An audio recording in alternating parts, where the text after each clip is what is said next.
Name of my book is The Chlorine Revolution, Water Disinfection and the Fight to Save Lives. It's about how we stopped killing people at the beginning of the 20th century, how we transformed water by adding a disinfectant to it at Jersey City, New Jersey in 1908. And it's about two guys. It's about George Warren Fuller and Dr. John Leal. Fuller, of course, was a sanitary engineer and really the finest sanitary engineer of his time. And John Leal was a physician and a public health expert who had the courage to follow through and disinfect drinking water. I've had feedback from a lot of different people who have read the book, and the audience for the book is really broad. I have had students who have just graduated from college who are interested in water, have read it and have really liked it. I've had people who are well retired and have really enjoyed it, and folks in between. And that includes professionals, but also it includes the general public.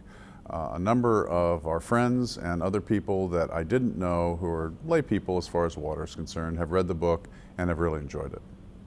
One audience for the book that I am really thrilled about is water treatment plant operators. This is a book that really talks about the core of what they do, which is protect public health.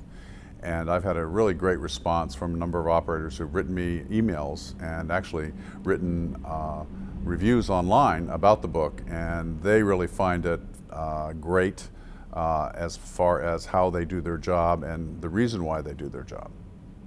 The book is about a time in history when the water supplies were incredibly dangerous. They carried waterborne disease, typhoid fever, and a lot of diseases that killed very young children.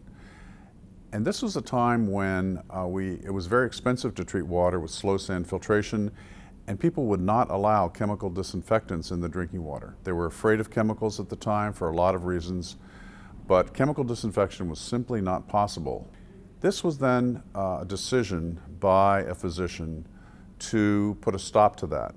It was all encompassed in two trials that had to do with the Jersey City water supply. It was a lawsuit, in fact, a contract dispute between Jersey City and a private water company. And Dr. John Leal worked for that private water company and became involved very deeply in both trials.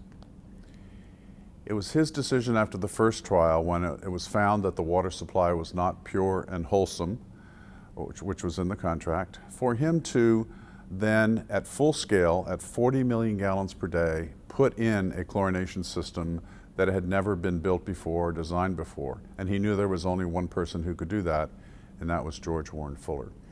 It was built, it was put into service on September 26th, 1908, and the courts found that indeed chlorine was, based upon the testimony of experts, chlorine was safe, effective, and reliable.